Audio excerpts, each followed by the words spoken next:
Oi, pessoal. Meu nome é Caroline, sou professora da disciplina de propedêutica e processo de cuidar da saúde da mulher. E a nossa aula hoje é sobre assistência imediata do enfermeiro ao recém-nascido. Bom, o conteúdo da aula é assistência imediata do enfermeiro ao recém-nascido com boa vitalidade ao nascer, a interpretação da classificação de Apgar, e a classificação da idade gestacional e do peso ao nascer e as suas relações. Bom, ao nascer, o recém-nascido precisa adaptar as suas funções orgânicas à vida fora do útero materno, né, para atingir a sua sobrevivência independente do organismo da mãe. E o período neonatal é a etapa entre o nascimento e 28 dias de vida, tá? Nesse período, o recém-nascido desenvolve algumas adaptações fisiológicas e comportamentais para estabelecer e manter a vida extraútero, né? Os objetivos da assistência imediata ao recém-nascido são proporcionar a todos os recém-nascidos condições adequadas para que eles se adaptem à vida extraútero, bem como estar preparados para intervir em casos em que apresentem intercorrências ou patologias que coloquem em risco a vida do recém-nascido, né? Bom, como eu falei, do nascimento até 28 dias é considerado o período neonatal e o bebê é chamado de recém-nascido, né? RN.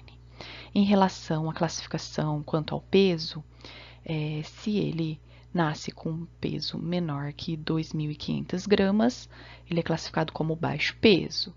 Se o peso for maior que 4 quilos, ele é classificado como alto peso. O adequado é aquele peso entre 3 quilos a 3,5 kg, tá?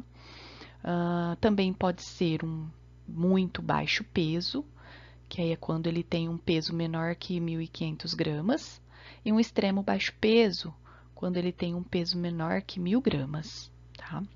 Em relação à idade gestacional, a classificação é em pré-termo, quando é menor que 37 semanas, a termo de 37 a 41 semanas e 6 dias, e pós-termo, quando ele apresenta idade gestacional maior ou igual a 42 semanas. Quanto menor a idade gestacional ao nascer, né, o maior o risco de complicações e a necessidade de cuidados neonatais adequados, né? Após o período da gestação, aí considerado como fisiológico, pode ocorrer uma diminuição na oferta de oxigênio e de nutrientes, e os bebês nascidos após 42 semanas podem apresentar complicações respiratórias e nutricionais importantes aí no período neonatal. Tá? Bom, pessoal, então quando nós temos aí o peso e a idade gestacional, é possível a gente fazer a classificação do recém-nascido quanto ao peso ao nascer, tá? Então, ele pode ser classificado em adequado para a idade gestacional quando ele está com um peso em relação à idade gestacional entre o P10 e o P90. Quando essa relação estiver abaixo do P10, ele é classificado como PIG, e quando essa relação estiver acima do P90, ele é classificado como GIG, tá? Vou dar um exemplo para vocês, pegando aqui, imaginando uma situação ideal de um recém-nascido de 37 semanas aqui, tá? E que tenha nascido com um peso de 3,2 kg, tá? Então, eu vou seguir aqui no gráfico, vou traçar uma linha aqui até chegar na idade gestacional de 37, que é esse caso ideal aqui. Bom, e aí aqui, exatamente nesse ponto aqui, nós estamos percebendo que do lado direito, ele está classificado, ele está entre o P10 e o P90. Isso significa que ele está classificado como adequado para a idade gestacional, ok? Então, esse gráfico mostra isso, como que a gente faz para classificar. E aí, a partir dessa classificação, você consegue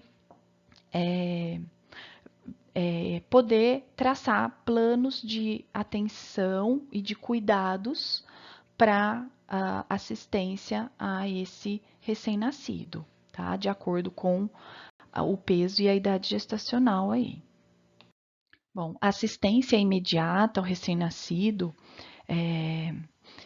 e tem como fatores importantes no atendimento ao recém-nascido em sala de parto a antecipação.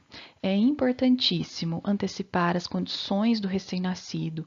Então, a questão do mecônio, a questão da bradicardia fetal, o que for possível antecipar das condições dele é importante para que você saiba que a hora que esse neném nascer, você vai ter que tomar alguns cuidados em relação a isso.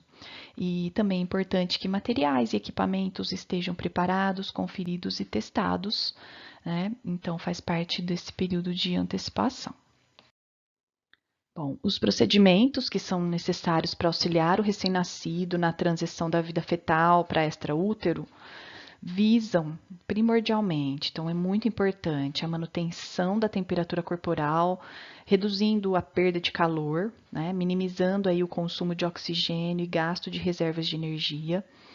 A questão da desobstrução das vias aéreas, né, para adequada expansão pulmonar, se necessário, e a oxigenação para aumentar a pressão parcial de oxigênio, tá? E o restabelecimento das condições respiratórias do recém-nascido. Bom, então, o preparo para assistência ao atendimento ao recém-nascido precisa incluir a infraestrutura, então, um local, recursos materiais e equipamentos, né? Então, a planta física precisa ser adequada também, e para a reanimação, a importância do berço aquecido. Precisa incluir a anamnese materna e a identificação, então, identificar as condições maternas, fetais do parto. Precisa de uma equipe treinada para reanimação neonatal e os registros, os impressos próprios da instituição, a declaração de nascido vivo, essa parte tem que estar toda preparada, né? Em relação à infraestrutura, é importante ter uma sala de parto com temperatura ambiente, então desligar o ar-condicionado, né?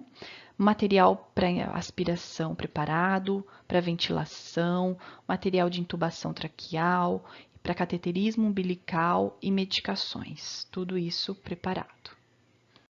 Existem alguns fatores antenatais, né, antes do nascimento, que são importantes da anamnese materna, como ausência de pré-natal, hipertensão arterial, diabetes mellitus, isoimunização RH, se ela teve sangramento no segundo ou terceiro trimestre de gestação, alguma doença materna cardíaca, renal, tireoidiana, neurológica, polidrâmino, oligoâmino, a rotura prematura de membranas, gestação múltipla, caso de diminuição da atividade fetal, malformação, anomalia congênita, se ela fez uso de medicações, o óbito fetal ou neonatal anterior, infecção materna, pós-maturidade, uso de drogas ilícitas e retardo de crescimento intraútero, né? Esses fatores são importantes a gente identificar antes do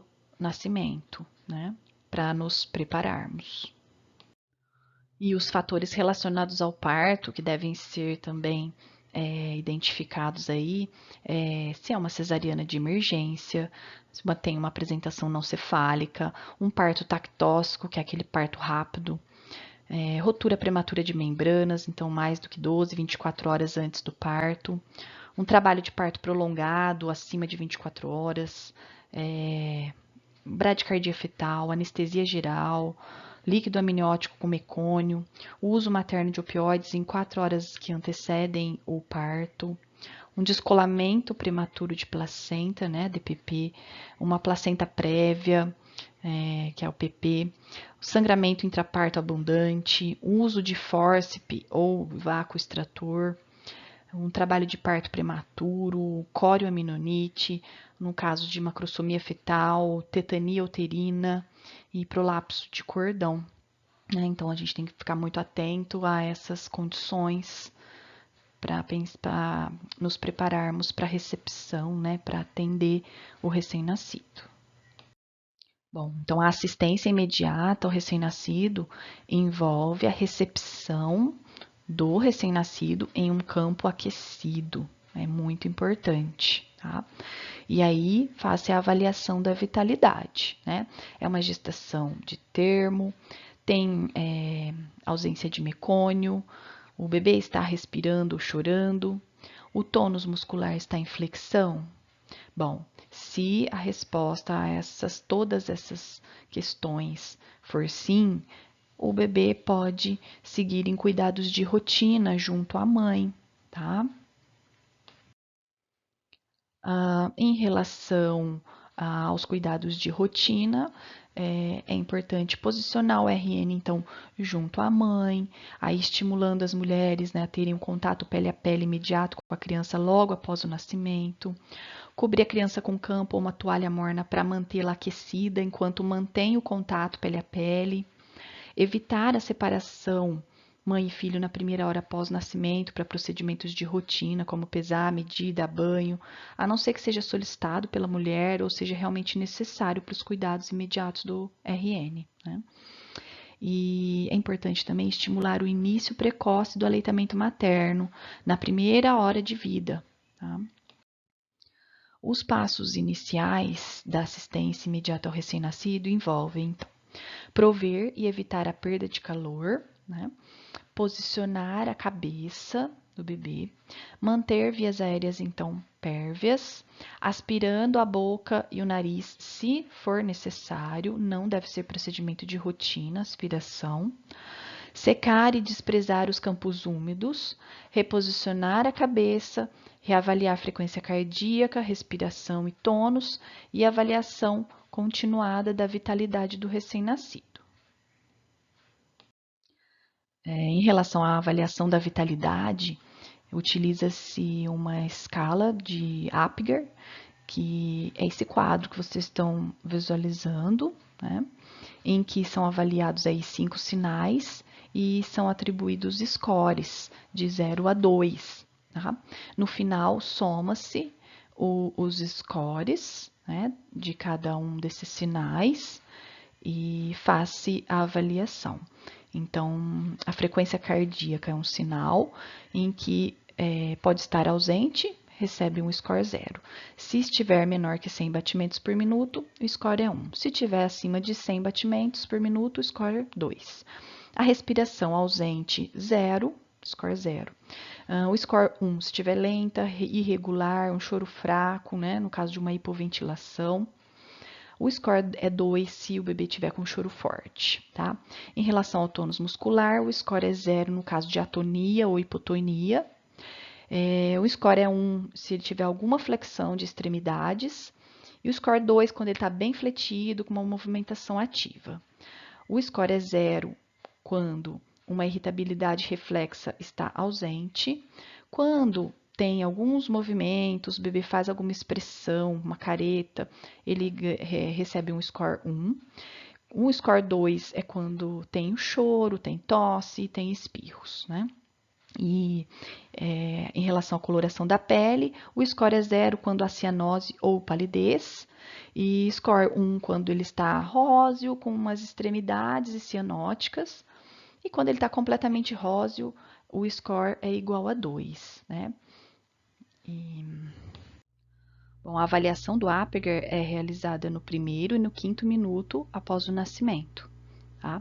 Então, um recém-nascido com um Apgar de 5 a 7 significa que ele teve uma asfixia leve. De 3 a 4, uma asfixia moderada. De 0 a 2, uma asfixia grave, tá? O Apgar, ele é dado da forma como está nesse exemplo, Apgar 9/10. Significa que o 9 foi dado no primeiro minuto e o 10 no 5º minuto de vida. tá? Esse bebê nasceu bem, né? Com notas aí, com scores bons.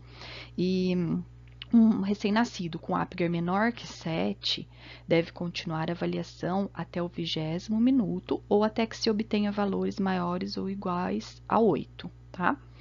O Apgar não deve ser usado para decidir necessidade de reanimação, tá? O Apgar, ele é realizado pelo pediatra ou neonatologista, tá? Bom, e aí é importante na assistência imediata ao recém-nascido também coletar sangue do cordão para análise do pH em recém-nascidos com alterações clínicas, como respiração irregular, um tônus diminuído, né? Mas não fazer essa coleta de maneira rotineira e universal, né? Não se recomenda aspiração orofaringiana e nem nasofaringiana também de rotina, sistemática, daquele recém-nascido que está saudável. Bom, também não se recomenda realizar passagem sistemática de sonda nasogástrica nem retal para descartar atresias no recém-nascido saudável, né? O clampeamento do cordão umbilical deve ser realizado entre 1 e 5 minutos de vida do recém-nascido ou de forma fisiológica quando cessar a pulsação. Na presença de líquido meconial, assim que ocorrer o desprendimento cefálico, o profissional precisa realizar a aspiração de boca e narinas intraparto, tá? Se houver mecônio significativo e a criança estiver saudável, ela só é observada em uma unidade com acesso imediato ao neonatologista. E essas observações devem ser realizadas com 1 e 2 horas de vida e depois a cada 2 horas por 12 horas. Tá? Se não houver mecônio significativo, observar o recém-nascido com 1 e 2 horas de vida em todos os locais de parto. Se qualquer um dos seguintes sinais foram observados, com qualquer grau de mecônio, o recém-nascido deve ser avaliado por um pediatra, né, um neonatologista. O recém-nascido e a mãe devem ser transferidos se não estiverem em uma maternidade. Então, os sinais são frequência respiratória maior que 100 inspirações por minuto, presença de gemidos, uma frequência cardíaca menor que 100 batimentos por minuto ou maior que 160, um enchimento capilar acima de 3 segundos, temperatura corporal acima de maior ou igual, né, a 38 graus Celsius ou 37,5 graus Celsius em 2 ocasiões, com 30 minutos de intervalo. Uma saturação de oxigênio menor que 95%, aí a medida é opcional após um mecônio não significativo, tá? E presença de cianose central confirmada pela oximetria de pulso disponível.